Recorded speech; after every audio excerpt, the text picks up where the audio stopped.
Hello, it's Kateri, otherwise known as Ven or Venoxus, whatever you want to call me. Whether you're brand new to tarot or been doing this for a while, I'm going to show you a way to shuffle a brand new tarot deck. If you just bought your new deck, congratulations. In the spirit of solidarity, I'm going to be shuffling my very first deck. The classic, the iconic, the prime representative from the year 1909, the Rider-Waite-Smith. My copy is about 15 years old now. It's almost old enough to drive. I'm just telling on myself when it comes to my age. So most, if not all, decks come in order, with the exception of like really cheap decks. Honestly, if you pull a deck out of a box and it's pre-shuffled, it's probably cheap or a knockoff. So again, most decks are going to come in order. And the reason why they come in order is because they give you the chance to flip through and take in the art. It also gives you opportunity to read through your little mini companion guide, also known as the little white book, and it allows you to kind of study the deck before you get into it. The issue is that it's going to take you hours to hand shuffle the deck to make it a suitable mix for a proper reading. For example, if I were to just give a quick and dirty shuffle now, you can see that a lot of this is still in sequence. So I personally can't riffle shuffle because of little hands, but I do know that riffle shuffling can also cause sequencing to happen depending how good you're at it. It pretty much, if you're really good at riffle shuffling, you're actually still not going to properly shuffle the deck because you're just putting it into its own order over and over and over again. Basically, if you're too good, you're not getting a good shuffle. If you're really bad at it, you're just bending the hell out of your new deck. So I'm just going to, again, do a really quick, throwing some cards already, but I'm going to grab just 5 quick cards here for a reading. Just to show you, see, we got the King of Wands, we have the Queen of Wands here, so we have 2 in sequence, we have 2 in sequence here. So a lot of, like, we're still getting a lot of sequence cards overall. A lot of newer readers get really excited over like the poignancy of cards in order or getting all majors, which happens often. The reality is they just suck at shuffling, and that's okay. We all are. So how are we going to fix that? Real easy. Let's pick up these cards first. You just start with a hand shuffle, and then you're going to place down a number of cards. Depending on the size of your workspace. You are going to put down anywhere from 5 to 7. So 4 is too little, 8 is too much, and you want to have an odd number because it allows for a proper mix. You might be able to get away with 3, but it's just going to take longer. 9 is excessive, so I'm just going to start with 5. And as you can see, they're in sequence, because we're not really proper shuffling. So I'm putting down 5 cards, and then you're going to hand shuffle again. So place down your cards on top of the 5, or however many down you put down, and put them in piles. Again, still in sequence, but we're going to shuffle in between every time you put some down. And I would usually have it face down personally, but I'm going to have this face up for 2 reasons. To show you that they are, again, not being properly shuffled. And 2, if you are really connecting to your deck, you can actually make an exercise out of this where you can actually pick a pile and kind of like connect each card to each other. So we can say like, hard work is going to bring you peace. Luxury leads to idle hands. You can actually kind of build a little bit of a story from each pile and kind of use that as an exercise. That's really up to you. But again, we're making sure that we're throwing these down. I have tiny little hands, I don't know if you noticed, but we're just going to take a few moments to pile these cards. And again, the most important part is making sure you're shuffling in between each one. Otherwise, you're not really getting a proper shuffle overall.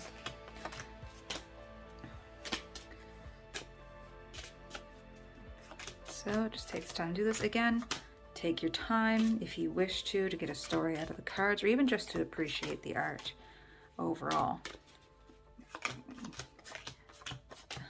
and I'm doing this very quickly just for demonstration purposes, but do take a few moments to hand shuffle in between each one, because you're gonna notice, oop, I keep throwing my cards around today, I swear to God.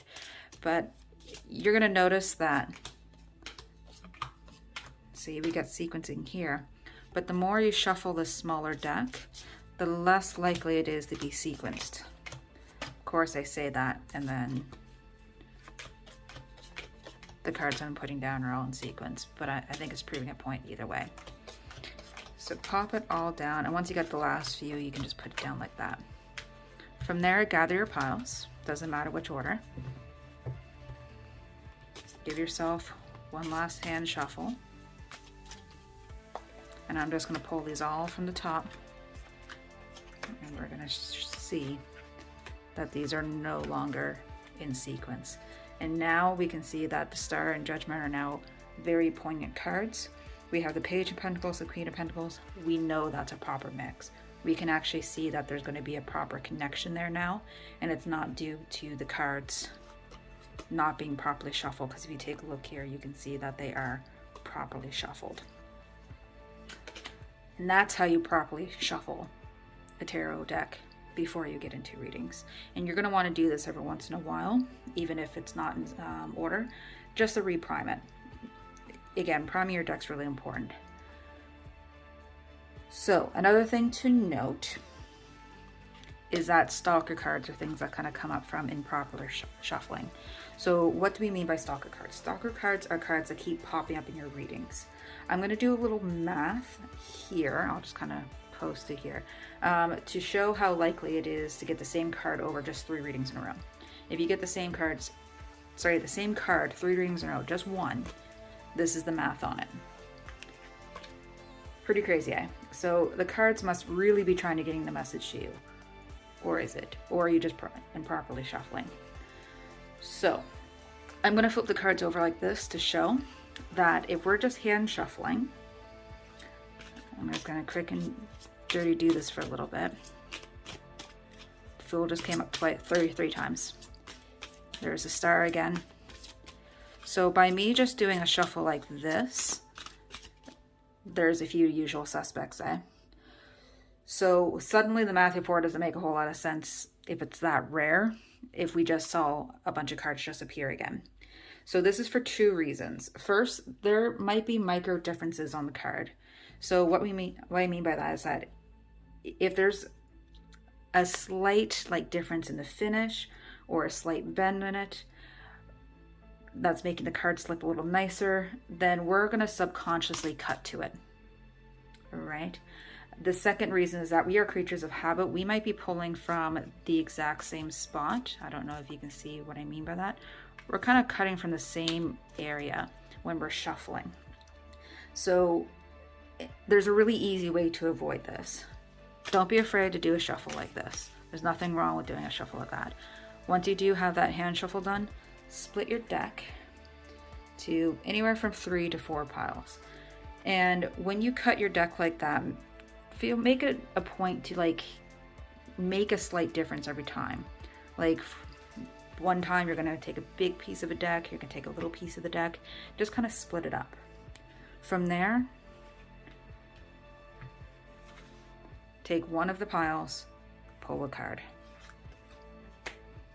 If you want to pull from the same pile, you can. If you want to grab another pile, you can. Just grab cards from a pile like that, because that is going to take down the opportunity of you. It's really going to cut down significantly on either synthetic or programmed Stalker cards. And what I mean by synthetic or programmed ones is that if there is a micro difference in the finish or something of the sort, that's not your fault. It's going to take away that factor. If you don't have an area to spread out your cards, just spread them out like that. Take a spread, grab a random one. Don't always grab from the center. Grab something that you feel like you wouldn't usually grab. And that's going to definitely make those Stalker cards a lot more poignant, and it's going to remove all doubt of the shuffle. So that's really going to help you pick your cards properly when you are properly picking from right in the middle of these little piles. They're going to pull out a lot more effectively. So I really do hope this is helpful. If you made it to the end of this video, just kind of tell me what your favorite card is from your favorite deck. Throw it in the comments. If you want to give an offering to the algorithm gods in my name, just like and subscribe. I do post tarot reviews semi-regularly, and it'll help me out a great deal. Thanks, everybody.